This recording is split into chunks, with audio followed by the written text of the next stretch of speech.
Good afternoon. As I tend to say every month, I love the fellowship and the visiting that we have, but we do have a robust set of presentations today, so let's go ahead and get started.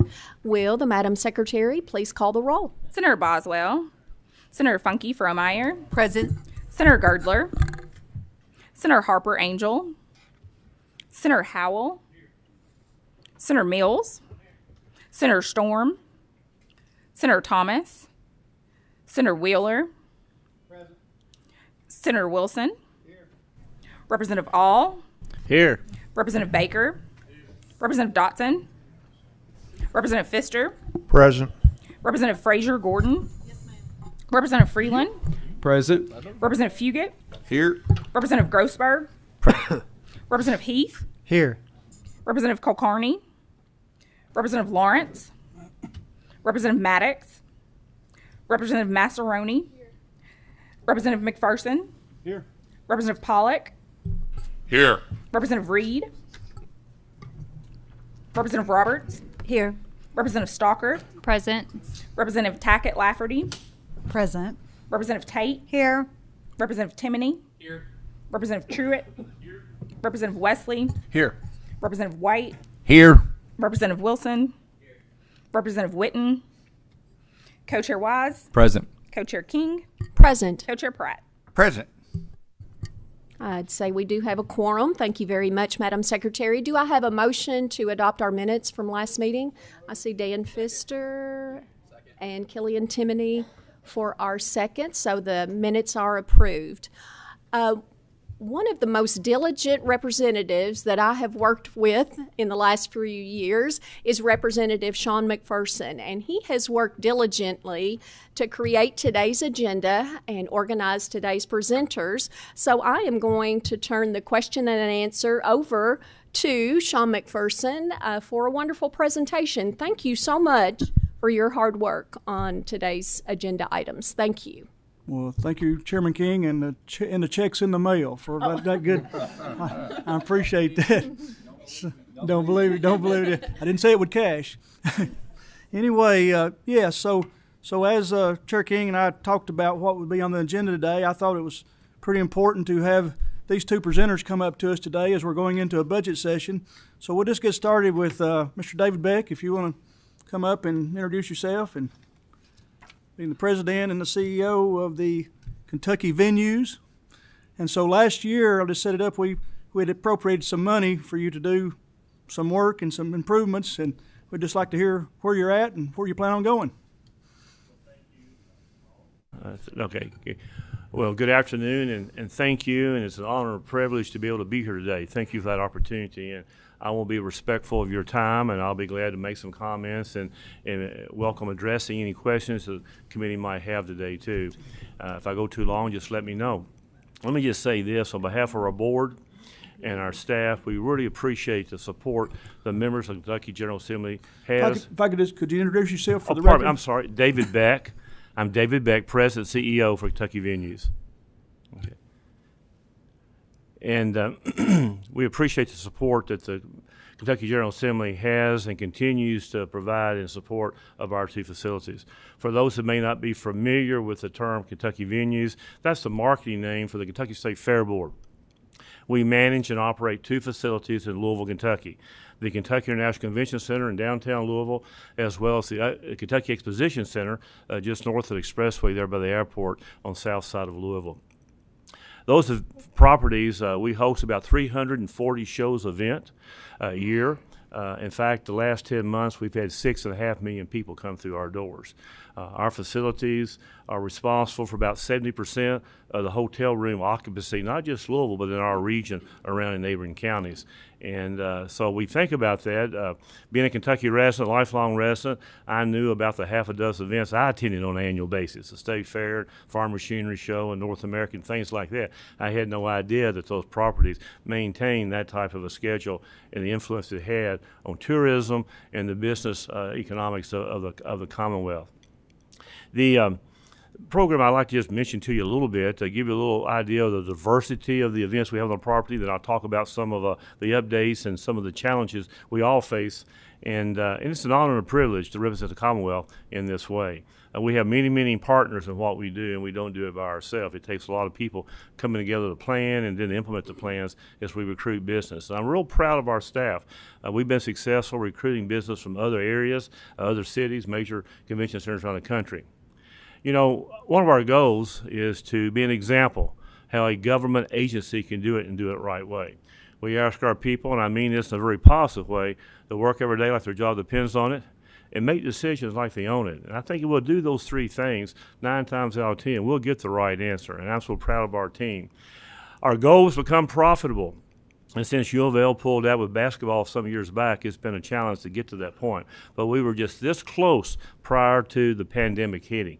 Of course, that set a lot of us back in different ways in which we live and work and operate and do business. But I'm proud of the fact that in 2021, we recovered from pandemic. It was 73% of the business we had pre-pandemic.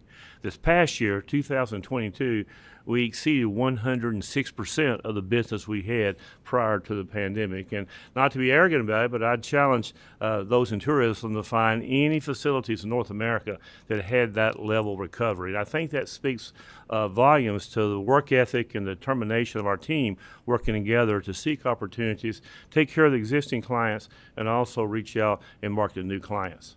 Some of the events we host, and I'll just share those, we have the North American Livestock Exposition taking place in Louisville as we're sitting here today. It started on November the 2nd, and it'll run through the 16th. We'll have over 200,000 people come through our doors to see about 35,000 different heads of livestock of different species. In addition to that, we have a rodeo that starts tonight, and it'll run Friday night and Saturday night. We'll probably have 35,000 to 36,000 people attend that. Not too many years ago, prior to business row, I can remember saying we had more livestock on the property than we did have people. But it's a challenge today to find a hotel room in Louisville because of the North American being there. It impacts many, many different events. Another special event is the Kentucky State Fair, and all of you have been to the State Fair. You're familiar with it. This year was the 119th Kentucky State Fair. I want to say that we increased attendance this year 14% over the previous year. And to me, that's a pretty amazing increase. And but one of the numbers I look at, and the staff knows this, if you buy a ticket coming through the gate, I don't know where you came from. But if you buy one online, then we do. From a privacy standpoint, we don't do anything with it, but we can have a heat map that shows where people come from. This year, again, for the 4th year in a row, we had attendees and participants from each of Kentucky's 120 counties. And I'm very proud of that. I recognize the majority of the attendees come from Central Kentucky. But ladies and gentlemen, the fact is, though, that I want to be everyone's Kentucky State Fair. We're looking to have representatives, so from a marketing and program planning, we try to include every county involved with that. I often say we're the largest classroom in the Commonwealth, and I mean that in several different ways. The events we hold in our facility are very educational, regardless of your age. It can be an education of being there and participating. For the 2nd year in a row, I've had 18 superintendents of public schools in Kentucky, from Eastern Kentucky, from Pike County West, that have called and said, can we have a meeting room? We'd like to meet during the Kentucky State Fair. We provide that for them. I meet with them, we talk with them, and they're there to show support and encouragement for the FFA and 4-H youth that come down and compete. This year they called again. Can we do this again? I said, sure, we'd love to have you. This year they brought a video crew, and they actually filmed. And I was asking about that. They said, we want to go back and use that as encouragement for others to be able to participate. This year we partnered with the Kentucky Chamber and held the first Civics Bee. And I sat through every minute of that afternoon and watched those young people compete in the Civics Bee. Pretty impressive, watch these young people and how they compete, what they're learning, and the example that they can be as future citizens and leaders in the Commonwealth. In addition to that, we have the World Championship Horse Show during the State Fair. The saddlebred industry is extremely important in the Commonwealth, and this was the 120th year for that event.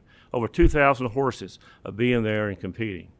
And then we have the National Farm Machinery Show, the largest indoor farm show in the world. And we'll have over 900 exhibitors, and we'll have over 300,000 people come through our doors through that 4-day period of time. I often talk about this, even my previous role before I retired and took this position in public service. We have a lot of foreign visitors We'll have a lot of foreign visitors this week, and we have another farm machinery show. My kids have grown up hearing that, and this year I'll share a personal story, give you an example. My daughter and her husband are flying back from South Africa. They've been doing some medical mission work in South Africa, and they came back. I picked up at the airport on Sunday night before the show started on Wednesday. And they said, Dad, when we changed planes in Germany coming to Louisville, Kentucky, we met a couple. And they were coming here for the farm machinery show. So even though she knew that, she'd heard that, she had experienced it firsthand before she believed Dad and what Dad has to tell her. So you all, if you're a parent, you understand what I'm talking about. Well, she couldn't wait to give me that bit of information.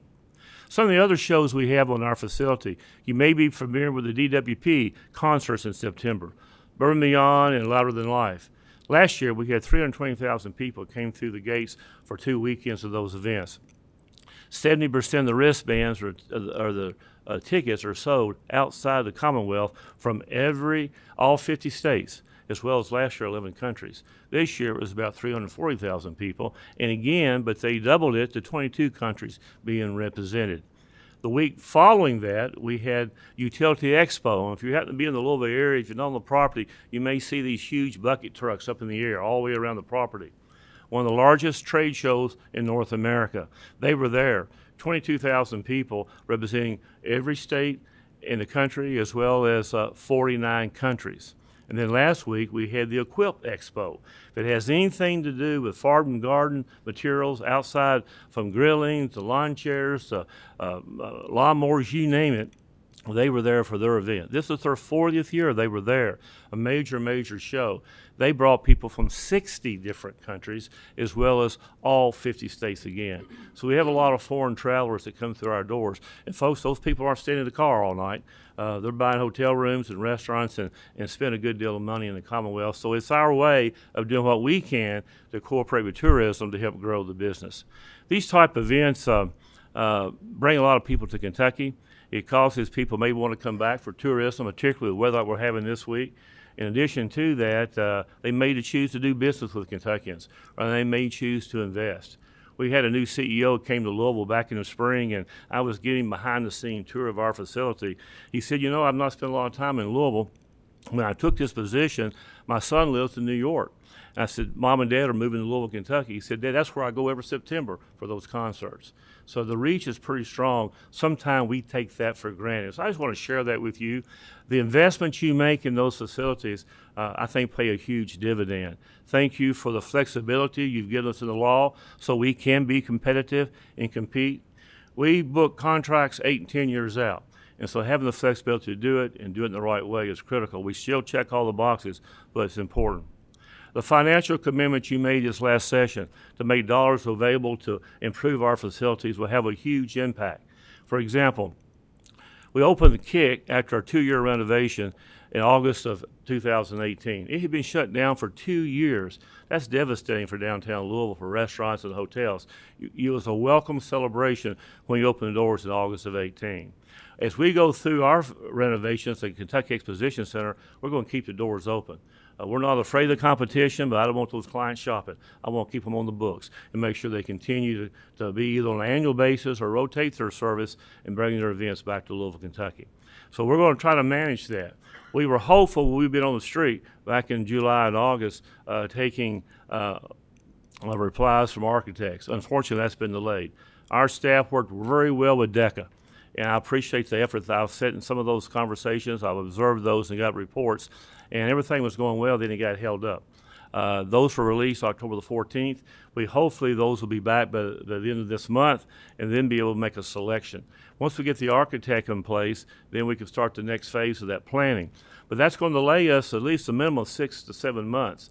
And the dollar you appropriated that went into effect July 1, if we can't spend it to 6 or 7 or 8 months later, then you realize that dollar power is not as strong as it was back on July 1. But in addition to that, every week I've got people moving in and out of both properties. And I've got to look at the calendar and how we plug them into the facility. So it's a major puzzle.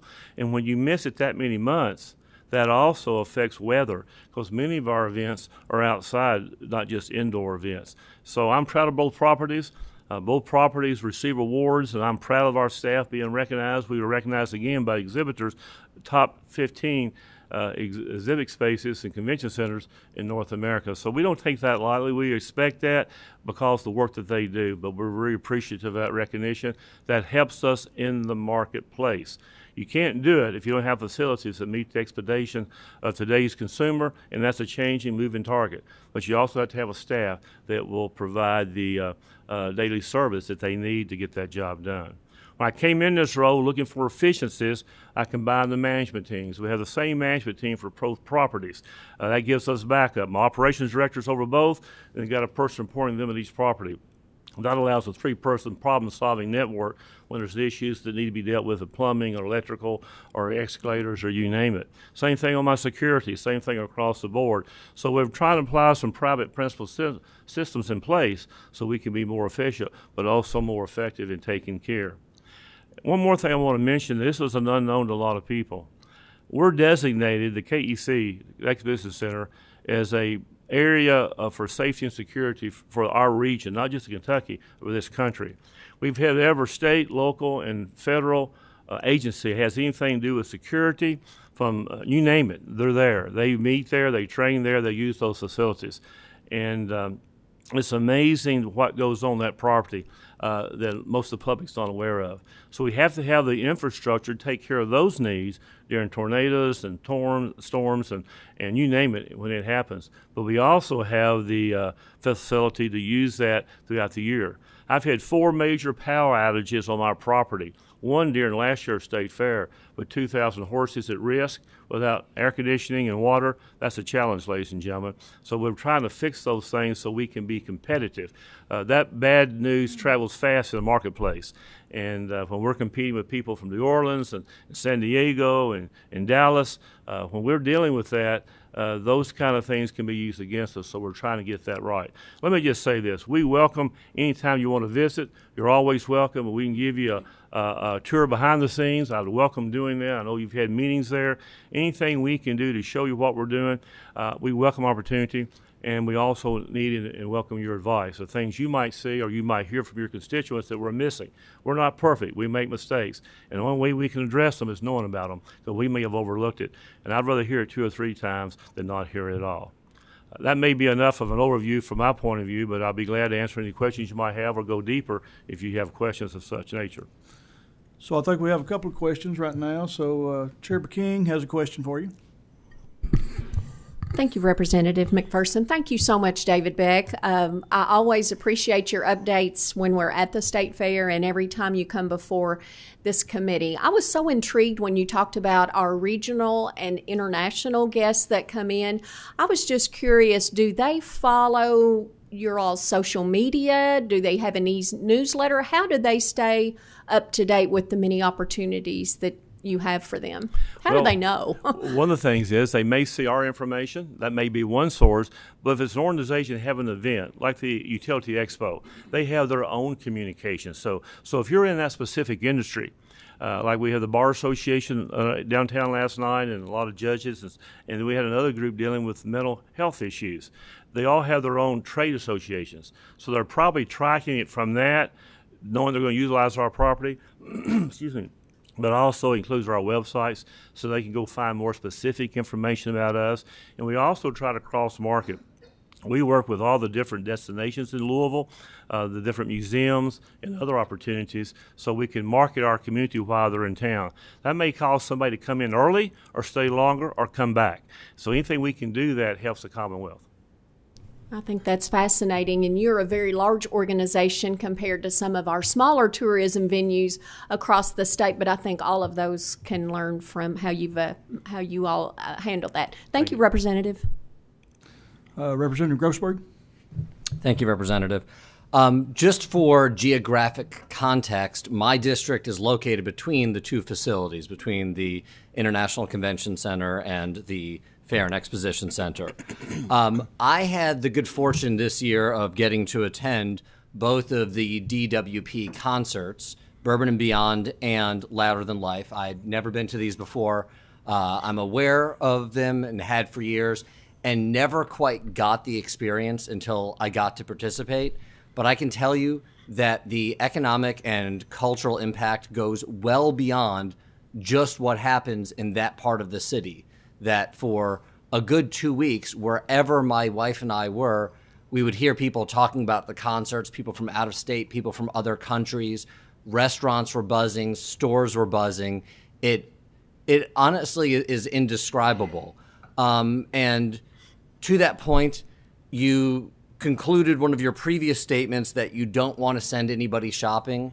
And I'm aware that with the renovations going on at the Fair and Exposition Center, that there is some long-term concern. So I just want to ask you in front of everybody, let's do whatever it takes to keep DWP here and make sure that these concerts continue to exist, because there is no alternative venue in Kentucky that can handle concerts of that volume. And the last thing I want to do is send more out-of-state revenue to Tennessee and Ohio or Virginia. So let's just be careful. The renovations need to take place, but let's please be cognizant of the fact that we need to maintain a space for them to continue to do that, those concerts. And in fact, they're actually talking about expanding and doing more here. Just as your operation has become a well-oiled machine, for my colleagues who didn't get to go this year, I encourage you to go next year.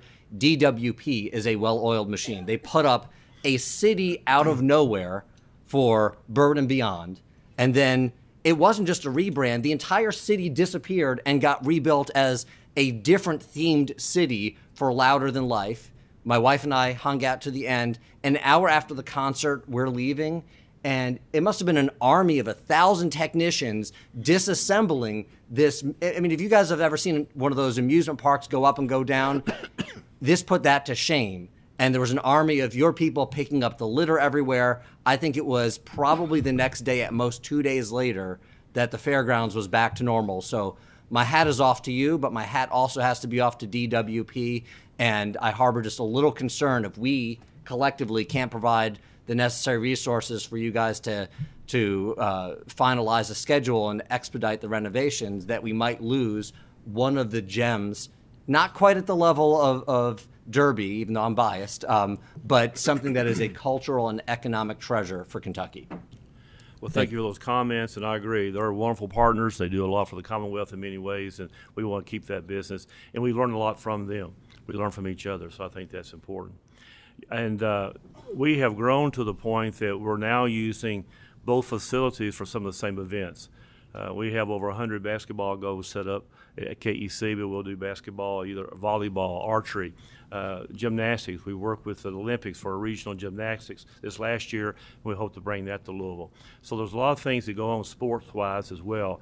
And getting our people between the two properties is one of the reasons we looked at how we could figure out how to improve transportation, because people need to move around within our city, and that's a challenge, even though it's a great city to get in and out of by air, but to be able to move around within the city and accommodate their schedules. But we're glad they're in Louisville, and we hope we can keep them there. Thank you. So next, a fellow you might know, being the chairman of agriculture, Mr. Heath down there, Representative Heath. Hi, David. Thanks for coming today and presenting. Thank you. Good job, as always. I want to plan ahead a little bit. The Farm Machinery Show is coming up middle of February. And in the past, y'all made a practice of inviting the legislature to come and have a reception prior to the tractor pull, and then complimentary tickets to the tractor pull. But our attendance has really struggled. I know there's events going on here in Frankfort at the same time, and I make the tractor pull my priority. I understand everybody doesn't feel the same way about it, but we've brainstormed some ideas, and I'm wondering if you had any thoughts on how we can improve the attendance at the Farm Machinery Show. And correct me if I'm wrong, doesn't the Farm Machinery Show generate about 20% of the total revenue?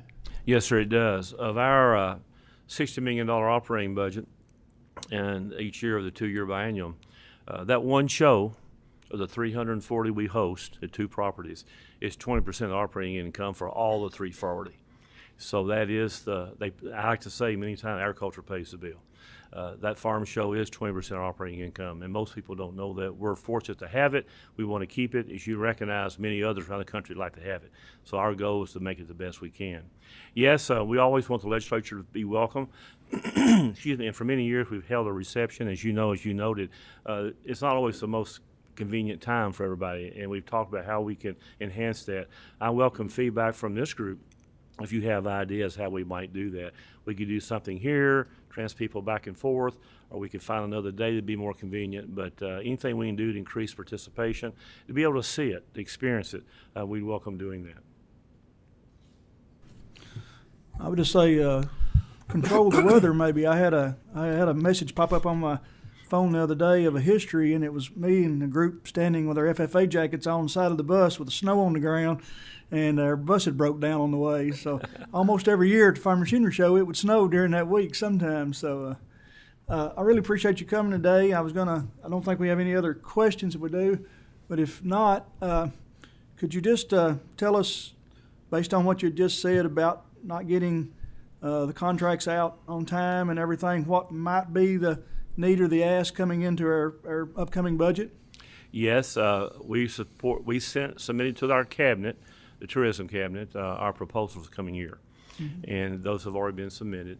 As it goes through the process, we're anxiously waiting to see how all that develops, both how the cabinet ranks them and then how the legislature ranks it and how that works.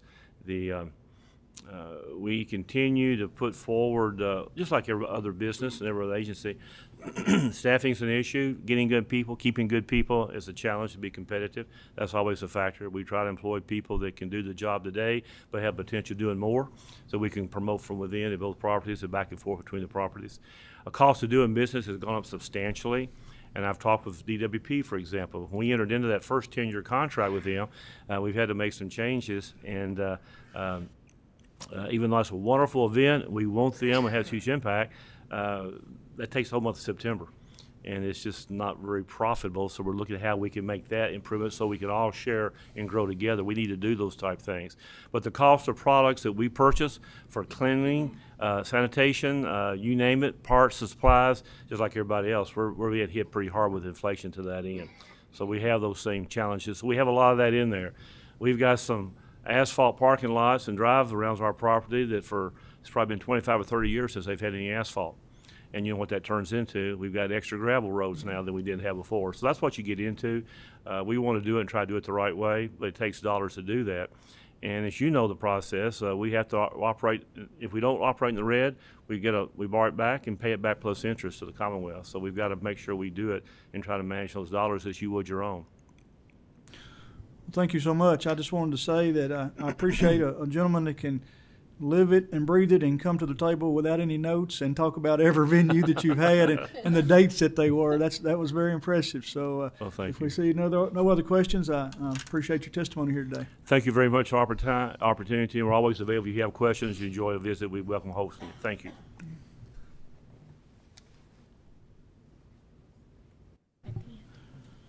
So if the commissioner and deputy commissioner could come up, I think we've got you all on next. So just introduce yourself and for the record, and the floor is yours.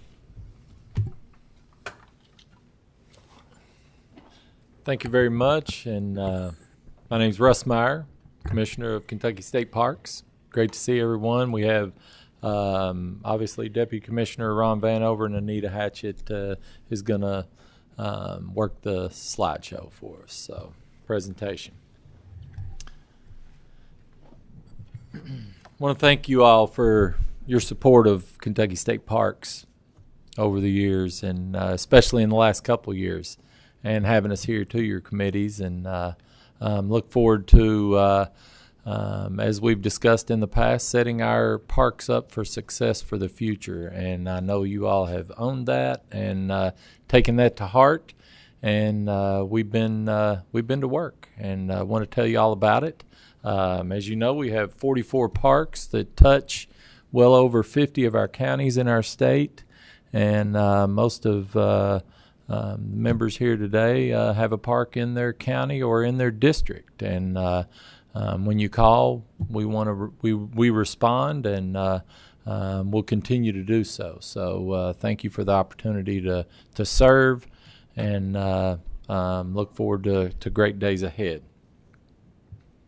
On behalf of Kentucky Department of Parks and the Tourism, Arts, and Heritage Cabinet, I want to thank you for the opportunity to be here today to discuss actions pertaining to the $150 million request that was submitted by mandated proposal back in December of 2022. Please know that the Kentucky Department of Parks is very appreciative of the allocation of the $79 million that was approved in last year's budget request by the General Assembly. As you will see in our slide presentation today, we have made great strides moving forward in those monies for the betterment of the park operations. As a reminder, the main projects approved are the following: campground upgrades, we allotted $40 million. Utility improvements, $20 million.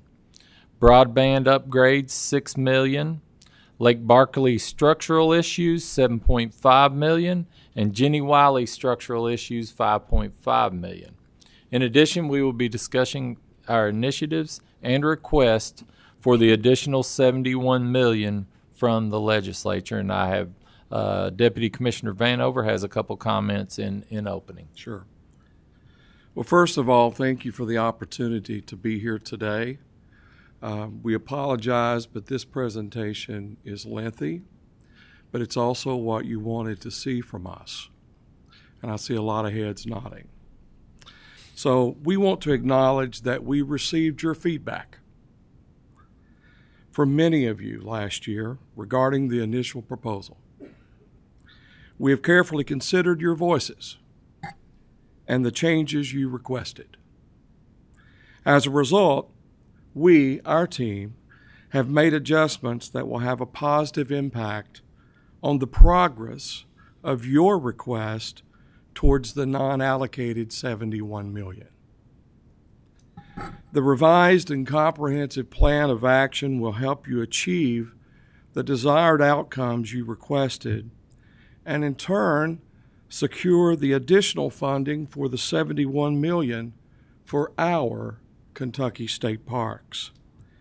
Please know that the support of these monies is greatly appreciated by all, and we have a major impact in that we affect guest services now and into the future. As we get into the slide presentation itself, you'll notice that our campgrounds, you had allocated $40 million. $3.7 million of that is in project design. Our management operational team came together, visited every park that we had with campgrounds. That management operational review became the catalyst of what we wanted to accomplish. So $34 million is an in-house contract cost, and $2.2 million will be for 15 new projects, 24 bathhouses, and one which will be with campground signage. So as we move forward with the process of these 15 new projects, we're very excited. And as the next slide will show, with those management operational reviews, our team went west, east, north, south, central, and visited the 30 campgrounds that we had and came back with the following proposal. And this is what you had asked of us. And that's the reason we wanted to be detailed. So from Carter Caves all the way down to the Ridge Campground at Clifty Falls, if you've been there, at Cumberland Falls. Utility improvements, our commissioner will speak about that. Right. With utility improvements, we have, as you can see, 13 of the $20 million approved in the proposal to the legislature for Kentucky State Parks were 4 electrical initiatives based on preliminary estimates from the Western Kentucky Rural Electric Cooperatives. Currently, Parks is in the process of consultation with WK-REC on completing an MOA for an engineering assessment. And this MOA is for $300,000 for Ken Lake and Kentucky Dam Village, state parks only. The assessments are requirements for the grid resilience grants via the Energy and Environment Cabinet. Leveraging these funds to match an $11 million federal grid resilience grant that will result in a total of $16.5 million for necessary upgrades to the existing electrical distribution system to bring them into compliance with electrical safety codes and to be consistent with normal utility construction and maintenance practices, including right-of-way clearing. The balance of the $20 million will go towards other state parks as electric assessments are completed by partnering with Kentucky Electric cooperatives. Additionally, $7 million of the $20 million utility improvement funds will fund the repair and replacement of the most critical wastewater plants and lift stations, portable water storage and distribution, and unfunded wastewater sewer plant updates and replacements. Present movement includes the design for replacement of water storage tank at Greenbow State Resort Park. It's underway at an estimated cost of $550,000. Moving forward with Phase 3 design for wastewater treatment plant at Carter Cave State Park, estimated at $3.3 million. Multiple lift station repairs, replacements, and bid by DECA. We have broadband of $6 million that was approved, and I have Mr. Charles Higginbotham with us, our Director of IT, and he will be able to answer any questions at the end of this about these projects. But our broadband upgrades, as I said, $6 million. Parks in the Commonwealth of Technology are currently working on building guest Wi-Fi at 3 campgrounds. Fund numbers requested for the total of $1.4 million for the following parks: Dale Hollow, Paintsville Lake, Carter Caves. The following campgrounds will be the focus of the remaining funds. And as you can see, Big Bone Lake all the way through to Ken Lake. The goal is to use most of the funds on the cabling services and equipment. By using local internet providers, we've been able to reduce the cost of bringing high-speed internet to the campgrounds. Ron, I'll let you take Lake Barkley and Jenny Wiley. Lastly, when you came into the last moments of the session last year, we had asked for some emergency repair funds, and we really appreciate that. Thank you. Lake Barkley State Resort Park emergency repairs was totaled at $7.5 million. In February of 22, we based things on a consulting structural and engineering firm, and they completed a structural assessment of areas there at Lake Barkley, whether it be the main lodge, the east and west wing, swimming pool, administration building, the porte-cochere, the conference center, the various site walkways and features, and the roadway bridge. $652,700 has been allocated already for urgent repairs identified in this report. Phase 1 of Project 1 focuses Lake Barkley, and with Lake Barkley looking at structural repairs which are currently under construction. The work includes replacing the column bases with new raised pedestals and redesigning the base shoe attachments, along with the 8 columns at the back porch area if you visited. Repairing, stiffening these structures of all the pedestrian bridges. A lot of these parks that we have that are resorts were built in the early 60s. So repairing. So we're going to replace the drainage gates there at Lake Barkley, replace the concrete stairs, back porch, etc.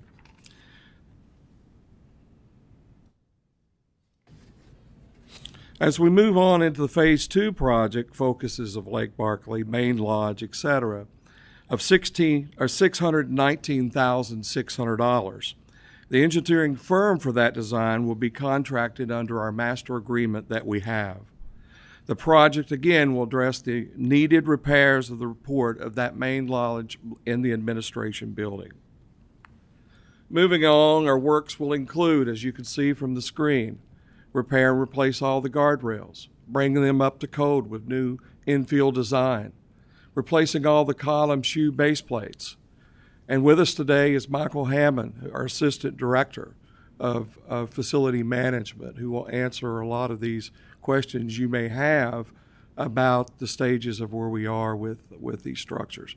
Localized beam replacements, replacing wood decking, concrete repairs, and miscellaneous repairs as we come across them. In August of 2023, the structural engineering firm completed a comprehensive structural assessment of Jenny Wiley. That's just here several months ago. It included the main lodge, the guest buildings, the swimming pool, various site walkways, and circulation features. Utilizing detailed estimates of the work involved provided by Brown and Kubicon, the planning and the design branch has currently arranged the work necessary to structurally repair that lodge in 2 different projects. One will be the current project utilizing current funding, and the second will be a planned project set to commence design services, utilize the current funding, determine the scope of work to be prioritized. This is because the estimated value of the necessary repairs exceeds the current funding available. So phase 1 of that project 1 focuses on Jenny Wiley's lodge emergency repairs for those that's been there, of which $97,600 have been allocated toward this project. And we are currently commencing design services for that. This project will address the urgent repairs identified in that report. The works will include installing the collar tie for the stability of the structure, repairing and re-anchoring guardrail posts, adding your joist hangers, conducting a structural analysis of the pool structure. So you can see we've been very detailed in some of the work that we've wanted to do. Next slide, please. Phase 2 of the project focuses on the Jenny Wiley's Lodge emergency repairs as well, of which will cost $5.4 million. Selection will be required for architect engineering firms for design.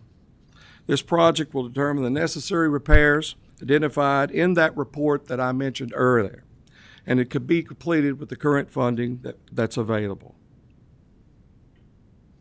The following slides will address the Department of Parks' proposal of $71 million in unallocated funds from the $150 million state improvement. So we are moving into a new stage now from the monies that were allocated. Now we're going to move into the stage of what you had asked us to come to you and say, here's what we want for the $71 million. Commissioner? Yeah, thank you. Thank you, Ron. And as Commissioner Vanover stated, moving forward into this session of the appropriated $150 million, we have 71 left, and how we allocate that and move forward will be discussed this upcoming session, and we have our proposal here of how we see best to utilize these funds. Following slides will address that $71 million. Parks proposes $27 million to go towards building system improvements, as you can see, and the affected parks there. Many of our resorts were built and opened in 1962. Roofs, windows, siding, stonework, and other building systems are in need of replacement or repair. Numerous park buildings have leaking roofs that are beyond 30 years old, which are causing deterioration and damage to structural building systems. These old and failing building systems also waste large amounts of energy in an effort to heat and cool them. Considered Phase 1, $6.9 million, as you can see, would assist with building system repairs at all of our 44 state parks. Replacement of automated controls for 5 lodge HVAC systems is a priority and would be an estimated $3.8 million for this initial phase. The remaining $3.1 million will be used to address the building envelope in these locations, including roof repairs, window replacements, and other energy-reducing projects. Many life safety systems are outdated and have numerous functional and maintenance problems at lodge buildings, cottages, cabins, conference centers, etc. Life systems include automatic door openers, other door and safety areas, and fire protection, including sprinkler heads. These funds will upgrade or replace aging, obsolete life safety systems with state-of-the-art systems at all resort parks. Considered Phase 1 in life safety system upgrades, $3 million would be utilized to repair, replace fire alarm systems and make upgrades to sprinkler systems and guest access systems. And please note that Kentucky State Parks has 890 lodge rooms, 316 cottages, and numerous conference centers and meeting spaces. All these door entrances would be addressed at a cost of $2 million. Another $1 million would be used to replace fire alarm systems, sprinklers, cameras, and lighting that affect safety at all parks. There it is. Building system improvements. And there's your $7 million. We'll move on to the next slide. 16.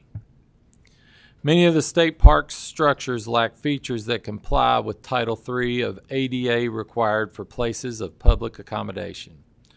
This $1.1 million project would include resorts, historic sites, and recreation parks.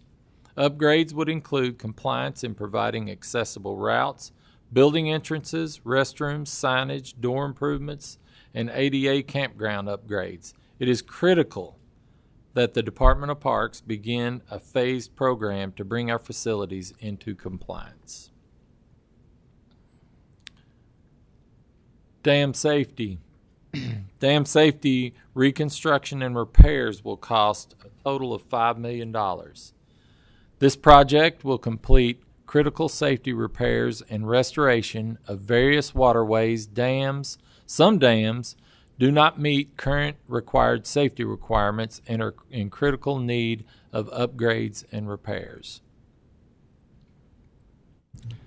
As we get into our recreational component, we've allocated monies that will update our building and pool at EP Tom Sawyer, if you've ever been there. And the estimates that we have received is $1.28 million. So the $1.3 million would be dedicated to repairs to building components within the recreational building, but work to include but not limited to exterior and interior upgrades of door and window replacement, mechanical upgrades, upgrading our electrical lighting systems, interior finishes and furniture, and the building is the main artery, EP Tom, for the park and needs a complete renovation. $2.8 million would be dedicated towards the Lake Barkley Lodge wing interior upgrades. The project will address room amenities, bathroom upgrades, HVA systems with 62 rooms. The accommodation hospitality upgrades, we want to use this $22 million towards accommodation hospitality. Parks proposes $22 million to go towards this. The existing offering to park guests is substandard. Many of our projects being offered by private industry. Room finishes, furnishings, meeting facilities need to be updated to contemporary standards to provide an appealing environment to guests and increase our revenue opportunities. $22 million will only address a subset of this resort recreational parks and needs to be an ongoing capital expense for the future. Turning rooms in the national standard is every 5 to 7 years as a necessary to maintain competitiveness with other like-kind properties. Excuse me. $11.9 million will be dedicated to recreational amenities upgrade. A number of our park lodge pools, we heard it from you last year. Our community pools were constructed in the 60s and 70s. These 45 to 50-year-old structures are in need of major restoration and repair, as well as improvements to offer guests and communities the aquatic features expected today. The pools have leaks. We look at everything from our filtering systems, the cost, the operation of being excessive maintenance expenses. We want to explore restoration options for each pool and the feasibility of each. As you look on the screen today, of which I don't have, but it's there, you could see the detail of what we want to do with those swimming pools that you had asked us to come up with. So those numbers are pretty exacting based upon our team. Next slide. $5.3 million will be dedicated to golf course irrigation replacement. Systems proposed for the replacement are past their reliable lifespan of 10 to 30 years. They fail to provide the proper water filtration, uniformity, experience.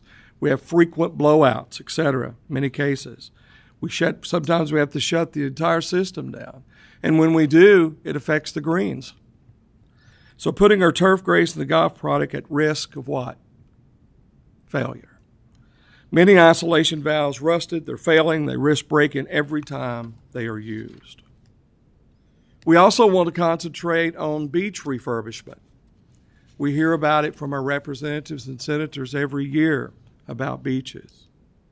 346,600 of this 71 will be dedicated to beach refurbishment. State park beaches are a major draw, especially for those of limited means, but have suffered from overuse and underinvestment. The project would restore them to a better, safer condition. This will enhance all current operational beaches within the Kentucky State Parks. $570,000 will go toward Lake Barkley, Kentucky Dam Village, to convert their existing golf course to Bermuda grass. These projects have a proven track record of reducing maintenance costs and improving playability. This next slide is very important to my heart. It's our recreational amenities upgrades for our playgrounds. $1.2 million will be dedicated to playground upgrades. Cost estimates are derived from current industry standards that you see on the screen. These figures represent total project cost, including site work, installation. To the greatest extent possible, parks will provide inclusive playgrounds and recreation equipment throughout the system for all. Using a broad definition of inclusivity, parks believe strongly in meeting the needs of children with mobility issues, but also those with sensory, learning, emotional challenges. It's like my nephew who has autism, being on the spectrum disorder. A playground that is inclusive will take in all means of communication with those children, which is important in today's society. I feel it's imperative, our team feels it's imperative, that Kentucky State Parks be a leader in inclusivity among all children for the betterment of positive outcomes and community relations. The parks you see here listed represent locations where project discussions have begun, some of which have partnerships that you see. The only one that's not on here is a recent partnership with the Appalachian Research Fund out of Buckhorn State Resort Park area. That's going to help us with one there. Should any funds remain after project completion, the balance will be applied to the additional projects and be utilized throughout the system for inclusivity for all. Thank you, Ron. And I want to finish with this one last slide, and it has to do with golf courses, the bunker repair at our golf courses, golf as camping, and all outdoor activities at our state parks has really increased and performed extremely well over the last 3 to 4 years. We want to take little over $2.5 million and complete the bunker repair at our golf courses. It's probably our number one complaint at our golf courses right now, and we can shore that up by taking care of that, and just the whole visible feature of the bunkers at our golf courses will make it more appealing and to our customers. So with that said, we'll entertain any questions. Thank you for having us and sitting through our presentation. But So Representative King has a question. okay. Thank you, Representative. It's more of a comment. I just appreciate you all being here so very much. This attention to detail is what I'm looking for as we're going to be making budget decisions, in the very near future. So thank you. I'm a nerd that really will keep this packet handy and will refer to it often. So thank you very much. We had an interesting presentation in our 9 a.m. Economic Development and Workforce Investment Committee meeting, and it was about outdoor recreation in Far East Kentucky, encompassing, I think, 44 counties.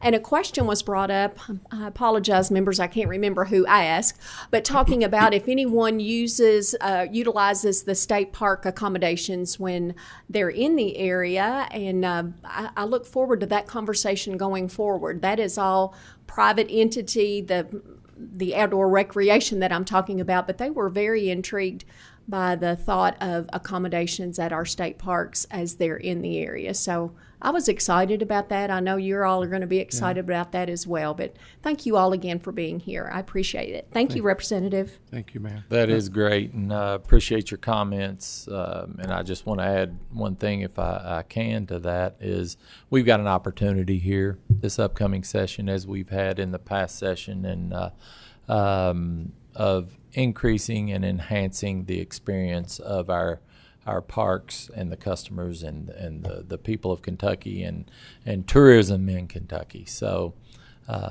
keep that in mind with what we're doing. And we have started with basic infrastructure type needs and just the basics of what our needs are at the parks with our proposal. So thank you.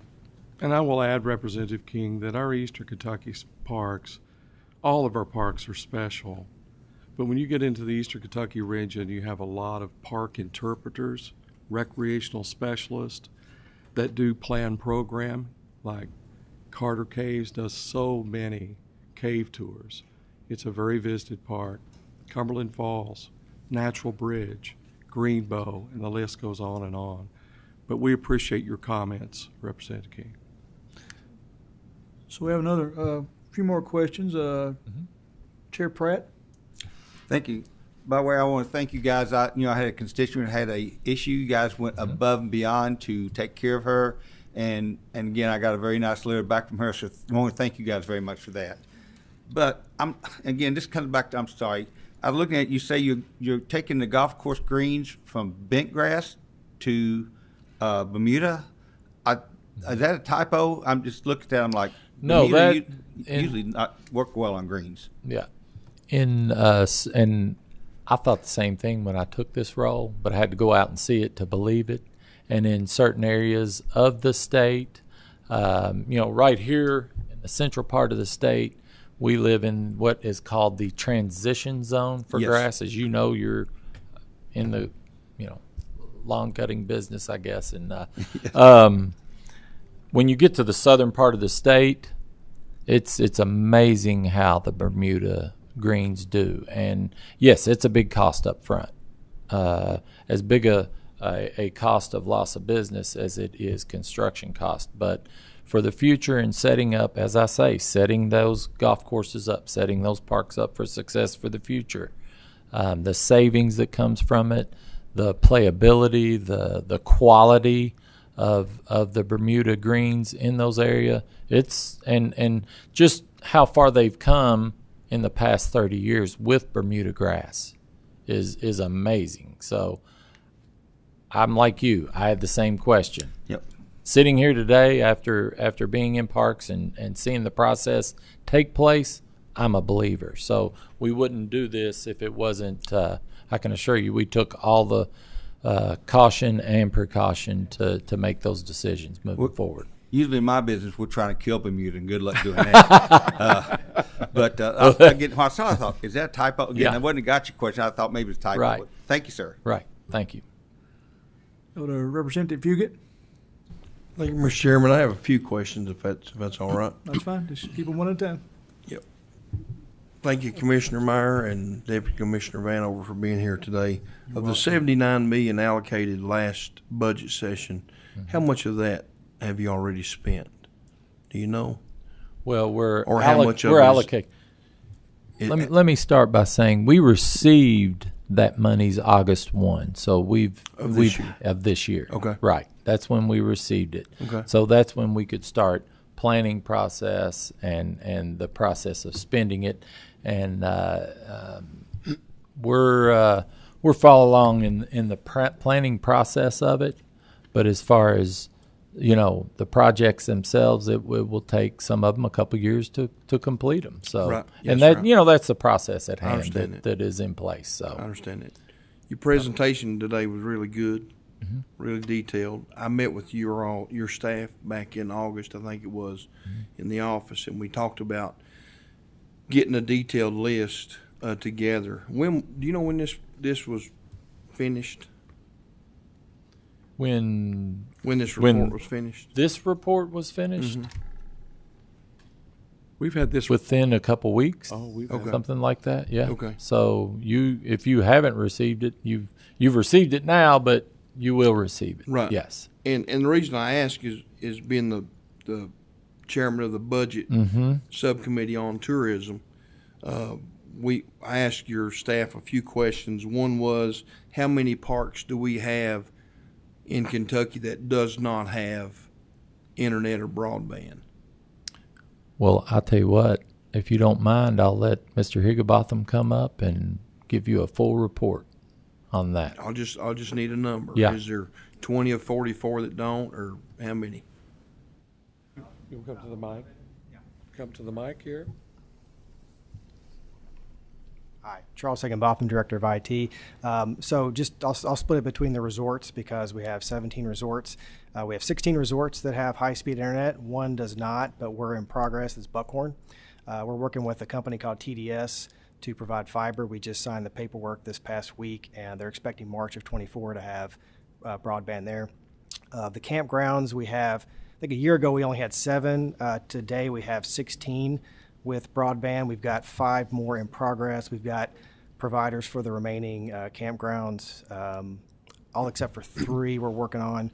I can send you the names of those, but just kind of run the numbers off. And then as far as the recreational parks, we have internet at all the recreational parks. We just got we got fiber at Mineral Mounds. We've got fiber. We just added to a couple other parks for the recreational side. So most of our parks are in good shape. We just have a handful of campgrounds that we're working through. But as we go through this funding, what we're finding is that as time is on our side as far as getting high-speed internet to these parks, because a lot of fiber is being run across the state.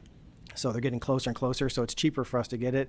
And then as far as what we showed in the presentation, we're building out full infrastructure to provide the connectivity. So once the broadband's there, we still got to build out the wireless infrastructure to get connectivity for the guests. So that's part of what we're doing with this project. Okay, so is the money that to finish all the broadband in all the state parks and campgrounds, is that a new ask, or is that money already been allocated to the parks? The money's been allocated for broadband to the parks. Now, what we're still working on is building out the wireless part of it for the guests. So, for example, we just finished 3 campgrounds. We added wooden poles and wireless access points for all the camp spots. We just finished Green River, Jenny Wiley, and Carr Creek campgrounds. We've got 3 more, which was on the presentation. Dale Hollow, Carter Caves, and Paintsville Lake we're working on, and then we got 12 more that we're working on that as well. So what we've got to do is evaluate the remaining 11 campgrounds to see what it's going to take to build that wireless part out. But as far as broadband, we've got a plan to get broadband to all those campgrounds. Okay, awesome. That will help the usage, I believe, of the resort parks and the campgrounds. Yes, absolutely. Excuse me. One other thing, during our meeting with, and that's all I've got on the internet. Thank you. During our meeting, also, we talked about what's the total ask to fix the parks, and that response was $500 million. It'd take $500 million to fix it. So what I would propose to you all, Commissioner Myers, and I think it's a good idea, maybe not, but in addition to this, why don't we keep a rolling need list of what it's going to cost to fix? What do we need fixed? If it's $500 million, then why don't we come up with some type of a formula like they did in transportation on shift? 6-year plan is what you're talking about. Well, something like that. Yeah, something like that. So we can always know as a General Assembly, what's the needs of the park? How do we stay on top of it? Because once you fix these, in a few years it's going to roll around. Something else is going to be tore up. You're going to have to fix it. So if we could do that and have some type of a list that's a long running list, and let's go through it. And your staff said, well, that would take all day to sit and go through it. Let's take all day and go through it, and let's see if the needs are greater than the 71 million. If we can squeeze out some other money, I think it's important for you and your staff to let's have a meeting with the. This should have been presented to the budget subcommittee during the interim. So we could have, as the budget subcommittee, I could have met with Chairman Petrie, and today I don't think you all have met with Chairman Petrie either to go over this. But if we could have met earlier and put it on the budget subcommittee with the budget staff, it would have helped us got along in the process further. I'm for the parks. I know what they offer to Kentucky, and so if you could just have your staff reach out to me, and let's set a date where we can go through a longer list of stuff, and let's do that so we can help And get what we need. that document is in place and has been in place for a long time. It's updated each session. This one, Budget request. What is out there in parks, and what is I would ask what that is you on all- our. It's, I would it's ask there. then that you just ask to meet with me, and let's Right, have a and meeting. have a discussion so about we it. can That's sit down not a together problem. and look at it. And I'll add too is this is our opportunity. We're in a position now that we do have monies. You do have monies to work with. This is our opportunity to set parks up for success. So I'll just add to what you're saying as a friend of parks, as a proponent of making something happen to move forward in a positive direction and set us up for success for the future. I say it as simple as this. We've been fighting backfires for a long time. It's a whole lot better when you set yourself up and you're fighting those front fires in any business operation. So thank you for those comments is what I say. I agree with that, and that's why we need to keep constant conversation going. Yes, sir. And a constant list where we can continue to go over it. Thank Thank you. you, Mr. Chairman. All right, a good mix of questions here. Representative Tackett Lafferty, please. Thank you very much for the documentation that you've provided. I'm sorry that I missed probably the section regarding my park, but I did have a road plan meeting, so I did duck out for just a little while. I had a few questions about the paperwork. I've heard a lot of things about our park, especially since COVID, because my resort park was one of those parks that stepped up and did house people throughout COVID and the floods in eastern Kentucky. We housed the officers or first responders during COVID, and then we housed people who were displaced by water during the floods in eastern Kentucky. So I've heard a lot about repairs needed at my resort park, and a lot of them are very concerning repairs. I hear a lot about emergency and structural repairs. Is the money that you've been allocated within this form, is that going to help toward fixing these repairs? Because I see a lot about structural repairs and emergency repairs to come, but I also know that there are marina issues with possibly electricity in the water and things of that nature, like condemnation issues on some of the docks. Will this money for Jenny Wiley Park, will that cover all of those repairs, or are we looking for even more money in addition to this? Well, not only at Jenny Wiley are we looking for more money, as Representative Fugate stated, we are across parks. We were, our General Assembly, set $150 million aside. We're 79 into that and looking for the next 71. And we had to look at that monies as, basic infrastructure needs. So when we were in session, and thank you all so much for looking at Lake Barkley and looking at Jenny Wiley and appropriating some last-minute funds there for structural needs at those parks because, as 2 years ago we had to shut down the May Lodge at Jenny Wiley. I want to say this one comment about that park in itself. As many structural problems, as many problems that we have, as much as that park has done for the Commonwealth of Kentucky through the floods and the people in that region, It's amazing, but as much as that park's dealt with, it is one of our better performing parks on paper too. So that says a whole lot about that park, the need for it, the need to take care of issues and bigger issues to come at that park. So this doesn't take care of everything, no. But yes, there's bigger asks to come, but we've got to get through this step of the 71, and then as Representative Fugate said, we have to sit down at the table and talk about projects of the future and how we're going to take care of them, because it's real, it's out there, it's honest, but we have an opportunity now. So next we have, I'm sorry. One more question, if that's okay. Go ahead. Go ahead. I'm sorry. I'll keep it brief. This is just, I guess this is just moving an idea forward. Representative Fugate obviously, helped spearhead the ATV trails system, and a lot of us think that it's a great idea to kind of link these trailheads or trail systems and to kind of benefit both the parks and the trails.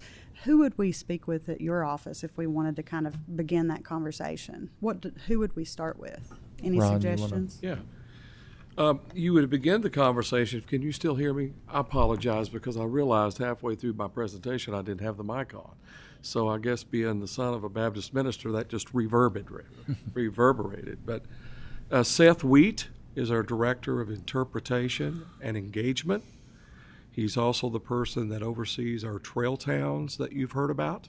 Mm-hmm. All that falls under parks now. There has been some feasibility studies in the past that you should be aware of. One was Buckhorn. I think I'd shared that information with Representative Fugate once before. And lastly, on my part, I wanted to let the committee know you brought up helping those flood relief, et cetera. Our team today is at the Kentucky Travel Industry Association. And I can let the cat out of the bag because it's past that time. But our team has received an award for what we have done toward those in distress. So your team at Jenny Wiley is there today. Wonderful. So I wanted to let you know that. I wanted everybody to know that we couldn't be two places at one time, so we're here today for this. Well, thank you. I'd like to say, obviously, we had a fantastic team at Jenny Wiley. Mm-hmm. So many of the flood victims who were there would say they're making us feel at home. They make us feel welcome instead of out of place. So obviously a big shout out to them and everyone else. There were other resorts, obviously, Absolutely. who helped. I'm just a little more familiar with the Sure. park in my district. And I do want to say thank you for all you've done. Mm-hmm. And thank you to my colleagues, because the money that was allocated there at the end of session, it was necessary, it was mandatory, and these parks do so much good for our communities. I just want to say thank you to everybody across the board. Thank you. And also, Representative Lafferty spoke of the electrical safety concerns at the marina, and emergency funds were allotted for that over the summer, and that project is underway and being addressed too. So I wanted to mention, yes, she's correct. There's other parks involved. And so if my park colleagues are out there listening, there's many more, whether it be Kentucky Dam, Kent Lake, Lake Barkley, et cetera. So we're appreciative of all. So with that said, we want to say congratulations then, if you've let the cat out of the bag, that they're receiving an award, and we really appreciate the fact that you all did come here today and saw that as a importancy and a need. So next I've got Senator Chair Wise. Thank you, Representative. Thank you all for the presentation. Commissioner, good to see you again. Yes, Deputy sir. as well. I think I'll speak for Representative Pollock. Thanks for all your assistance always at Green River that you've done for us, Russ. And I know we've reached out to you many times on things, and just want to personally just say thank you. A couple things I want to piggyback off of. One, Representative Tackett Lafferty just mentioned about the trails with ATV. Representative Fugate, I know, has worked on legislation, has done a tremendous job. This morning in economic development, we had Back Roads of Appalachia.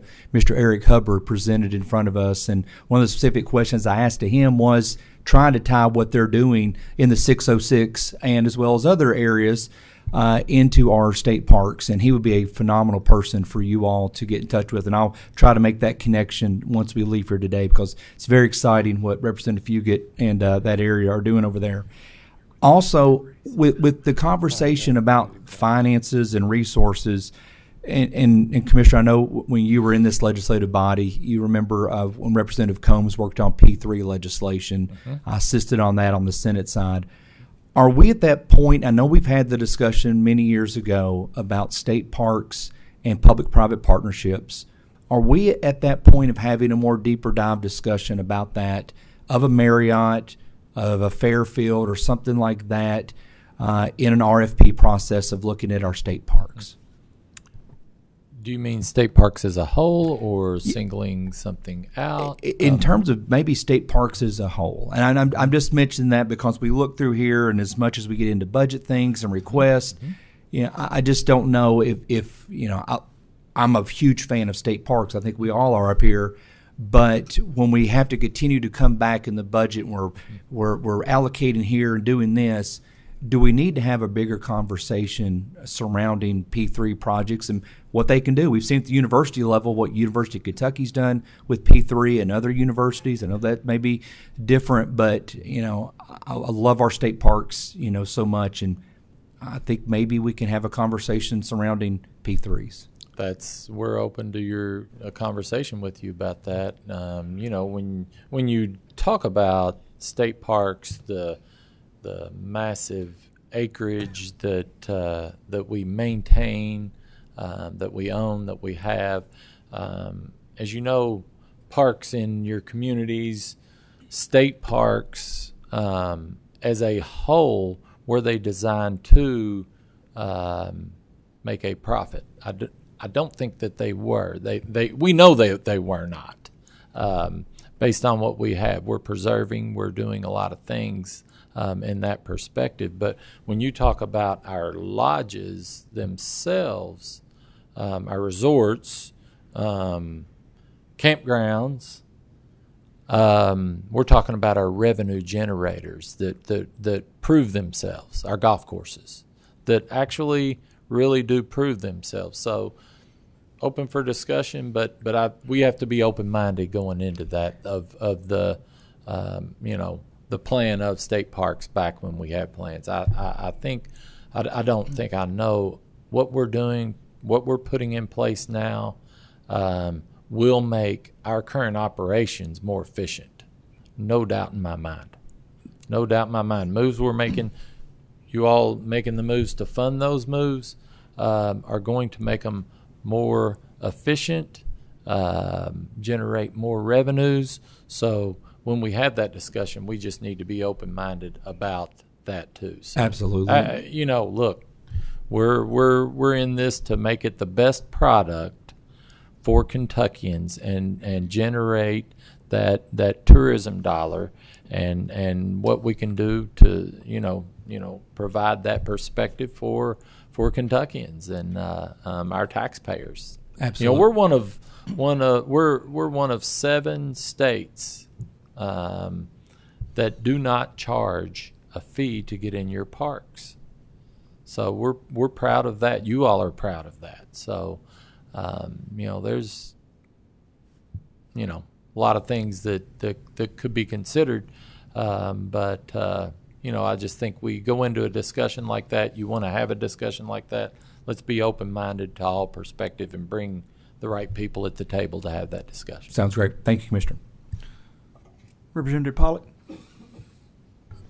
Well, I echo what my dear friend Senator Wise just said, and I think, if I'm not mistaken, Commissioner, Green River State Park is probably 1 or 2 parks that doesn't lose money, maybe, throughout the state, and I want to kind of applaud that. Absolutely. A couple of comments. One is Representative Pratt.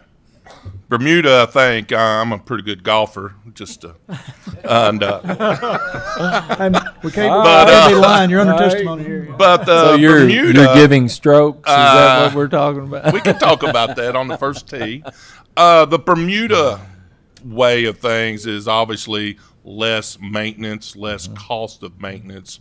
Obviously, it's not the prettiest thing when it gets into the fall and early spring, but I think that just to kind of share my thought on that, but the Bermuda round is a way to save some dollars, is why we do that.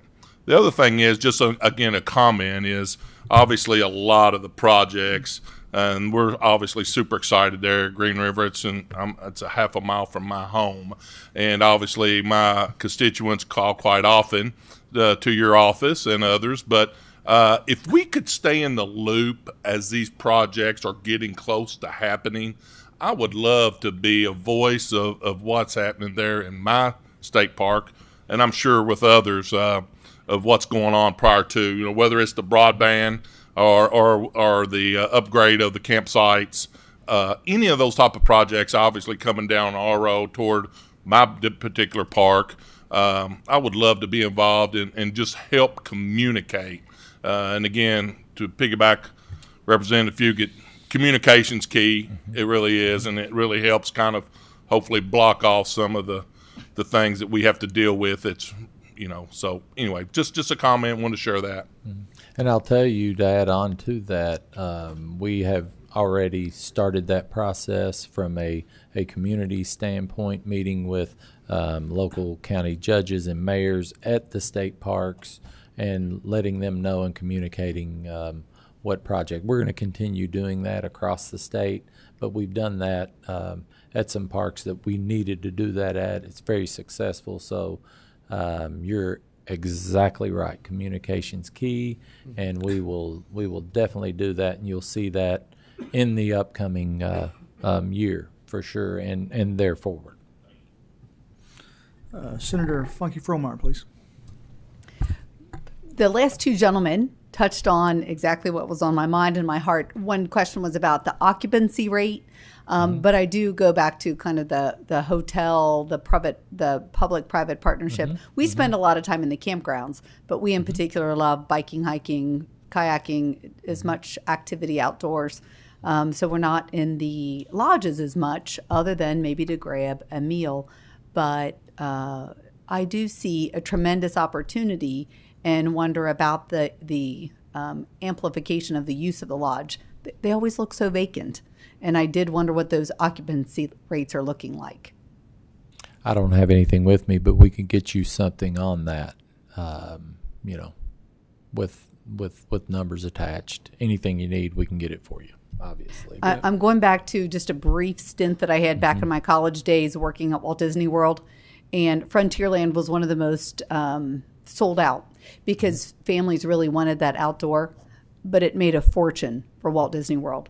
And Kentucky's 10 times more beautiful, 10 times more appealing, and it's hard to see that we're spending a fortune. And I do believe that those are taxpayer dollars that maybe they're not realizing the beauty and the advantage, and perhaps we're propping up the cost for our guests or not having enough guests. I'm kind of excited to explore this along with Senator Wise, and I think there's a great P3 opportunity that we could be missing. Thank you very much. Did you need a response, or was it a question, or you just want to make a comment? Right. Yeah, we'll work and get that to you. Yes, ma'am. Thank you very much. Senator Howell? That was more of an interrogative statement, I think, than anything else. First of all, thanks y'all for all your hard work doing this. I know it was a lot of work, especially over the summer when y'all are so busy with everything. And you may have talked about this and I missed it, and I apologize if I did. And it may be a little premature in where you are in this process. But has any discussion been given to how to market the improvement, especially with our lodges? I think a lot of us have been conditioned because we're dealing with years and years and years of deferred maintenance that you guys have had to work through, and it's hurt the quality of a lot of our facilities to where we're conditioned as a public to maybe not stay there, to not seek that out. And I was wondering if there's a marketing component that's being discussed on how to change that narrative a little bit. Definitely, and as we reinvest and make these improvements, we have a plan to market and work, with golf courses alone. You take Yatesville Golf Course that's up east of Ashland and Louisa, and not a well-known golf course, but it is one of the nicest, well-designed. Once we get the bunker project done and are able to show a pristine product and can put marketing out there and give people something to come back to, it's going to happen. And that has been discussed. We are putting a plan in place right now. So thank you for that comment. Yeah, if I have one more follow-up on Go for it. Yes. And then I used to, before my kids got older, I played a lot of golf and in a lot of different areas. And we were talking, we didn't even know where the Yatesville golf course was. Right. And we figured it would be really pretty when we found out where it was, but the marketing on it, I know I played a lot through Alabama and Tennessee as well with their trails and everything, and the stay and play market is ripe for that. But one of the things that they have that I haven't noticed that we have as much is the ability to do alcohol sales on there to generate extra revenues for our golf courses. Is that in place? I haven't played golf publicly, and it's been so long. I don't know if we're even doing that now. But if not, is that something that we're looking at doing as well? And is there anything that we can do with that? Where we can obtain the license to do so, we're doing it. I believe. Are you at down where the Mineral Mound is that? Yeah, I've got Mineral Mound. Western Kentucky. I've got Mineral Mound and Barkley. And that's one that is a unbelievable golf course. That as you know, you've been out on it. The bunker repair it'll be a game changer. Yeah. And that's a golf course that the Bermuda Green transition has gone over very well, and that's the one that I went out on and looked at them. Not only in the summer when they were good, but in the winter when they change. I was sold completely on that. Yatesville Golf Course is an Arthur Hills designed golf course. Yes, magnificent. I just didn't know golf is a hard business economically. I didn't know if the alcohol sales are something that we were looking at for an additional revenue stream or not. Right. Yeah, we've got it where we can get it. Yeah, and just as a last note, thank you for agreeing to rename Mineral Mound for Cullen Brown. That family is pretty special, and he was really special, and that was thank you. It was a really nice touch. Absolutely. He was Cullen was a teammate on the University of Kentucky golf team with my son. So, yeah, then my son was a pallbearer at that wedding. So that was a tough one, but a wonderful thing that we did and came together to do. And thank you all. Representative Roberts. Thank you, Chairman. Thank you for the presentation. I have a couple quick questions. I'll try to roll them into one for you.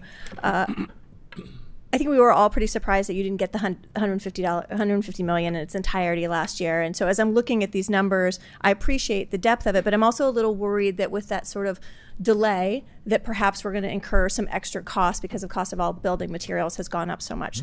So if you could address that, if there are any of those additional costs. And as part of my concern there, I'm wondering if in some of these places where things are not historically, architecturally of specific value, like please don't tear down General Butler State Park's main building. It's a beautiful MCM building, right? But in some of these places, perhaps we would be better off spending taxpayer dollars by starting anew. I think of that in some of the buildings, but also in some of the pools, maybe doing splash pads or something along those lines. So can you talk about incurred additional costs because of the time we've waited, and then if there are some ideas like that you might be thinking of to save taxpayer dollars? Yeah. First, I'll state that the comment I made on meeting with local officials, we had that meeting at General Butler and met with the county judge and the mayor, and it was awesome, and it's something we saw that's going to be beneficial not only to our parks but really you all and the communication aspect of what we do. So yeah, we're on target. You're right on target on the pool question as far as some places we will be putting pools, some places we'll be proposing splash pads. It just depends on where that is and what what is going to be the best fit. Your question on expenses, obviously, yes, the delay will shrink that money's the $71 million, but I'm going to just stay on the positive track and look, we're going to give you all we got every day. Our team is working, and through the processes and the limitations that you have to expedite, a project and how quick you can get it done.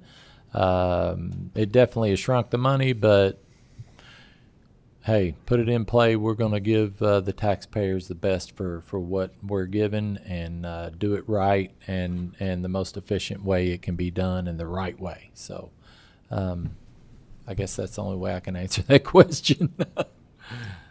Thank you. All right. Well, I think we've had a robust set of questions. Your good presentation, I sure appreciate it. I would say a couple of things to kind of tag on to Representative Roberts there. My understanding was that we had $66 million appropriated, and on the last day we appropriated $20 more million, which made $86 million, and there was $64 million remaining. Is that those numbers not? It was not correct? $79 million total, and it was it 7.5, 5.5? That was appropriated at the end on Jenny Wiley and Lake Barkley. So it was a total of $79 million, leaving 71 of the 150, with complete and open discussion of any more projects that we can do in this upcoming session. Right. So we would love to have more discussions of what we can do to move parks forward. So go ahead. Sorry. So I was going to say, I really do appreciate the fact that you all did break this down into a report that we can put our finger on each project. That's what we ask you to do. That's what we ask you to come back and do. Myself, as a real estate appraiser, when somebody comes and asks me a question to look at a piece of property, I'll start by break down the holistic approach of what you've got and kind of strategically look at where we need to go with it. So we appreciate that. I think what you've heard today is we all love our parks here. We all really enjoy and take pride in. I was over at Barron River this week. It's beautiful, beautiful places to go. It just gives you a relaxing feeling when you drive onto a state park. And so we understand and know that they are depreciating products as far as the infrastructure, and it always has to. I think a bigger issue maybe our utilities cost and our aging utilities are also. And every time you all keep talking about some of these ages of buildings in the 60s, and I'm a product of the 60s, and I realize I'm aging every day too. So we sure appreciate that. So go for it. Yeah, I have a lot of deferred maintenance too. Yeah. Yeah, as you know, we own, and I've discussed in the past, we own the electric grid in several of our parks. I think it's something we might have to address. Yes, sir. We're addressing it in some of that $20 million, but there's more to come. So, well, we've had some other discussions. I think they came before the A&R committee about possibly some, especially at the land between the lakes and different places. We've got some really bad pole issues and some transformers that are on the ground and things like that would not pass in today's standards, and we're going to have to get them up to today's standards. So I do so appreciate you all coming and giving this detailed project report for this, and if there's no further questions, we'll dismiss you all, and I appreciate your testimony. Thank you all so much. Thank you. Just a little bit of housekeeping before we leave. We will not have a December meeting. It seems to happen whenever I get the microphone, somehow we don't have meetings anymore, so maybe that's the cause of that. And I do want to thank our staff, our interim staff, of how much they've done. I know just working with them here in the last few weeks, how much they've done to keep us and get this meeting up and every meeting. So we sure do really appreciate all they do and can't thank them enough. And we realize that they're the brains behind us. So we appreciate that. Do I hear a motion to adjourn? All